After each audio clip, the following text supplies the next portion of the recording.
कुम प्यारी बहनों, सुपर इजी कुकिंग में खुशामदीद। उम्मीद करती हूँ सब खैरियत से होंगी। जैसे कि आप जानती हैं कि सुपर इजी कुकिंग डेली ही आपके लिए कुछ मुनफरिद और डिलीशियस रेसिपीज़ लेकर आता है जो कि आपको पसंद आती हैं। आज भी हम कुछ ऐसा ही अलग बनाने जा रहे हैं, तो चलते हैं रेसिपी। जनाब, ये देखिए, आज हम रोश बनाने जा रहे हैं।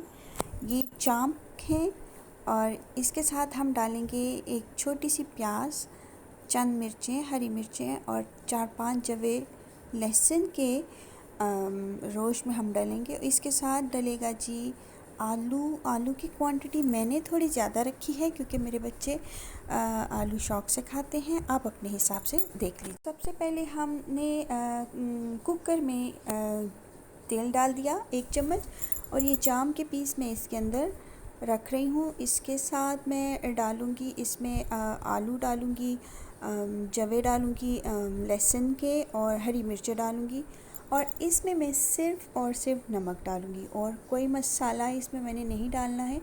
और आप इसी तरीके से बनाइएगा, आप देखिएगा कितना मुनफरिद जायका इसका बन के निकलता है।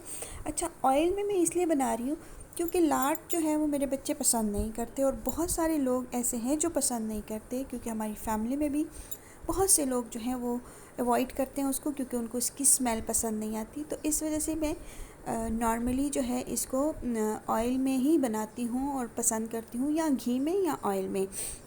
अगर मुझे कोई ज़्यादा इसका इन्हांस करना हो फ्लेवर, तो फिर मैं इसमें देसी घी डाल देती हूँ। ये देखिए, ये सब कुछ डल गया। अब मैं इसके ऊपर ढक्कन लगा के इसमें थोड़ा सा पानी डाल के, आधा कप पानी डाल के इस पर ढक्कन लगा के प्रेशर कुकर में प्रेशर लगाऊंगी।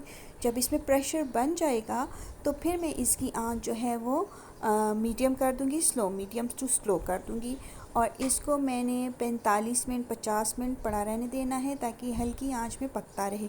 और ये हल्की आंच पे ही इसका मज़ा ज़्यादा आता है, दुबाला होता है। तो आप ने इसको ढक्कन लगा के इसी तरह पका लेना। तो ये देखिए, अब मैंने ये इसका ढक्कन रिमूव कर दिया। आप देख सकते हैं इसकी लुक, माशाल्लाह कितनी शानदार लुक आई है इसकी।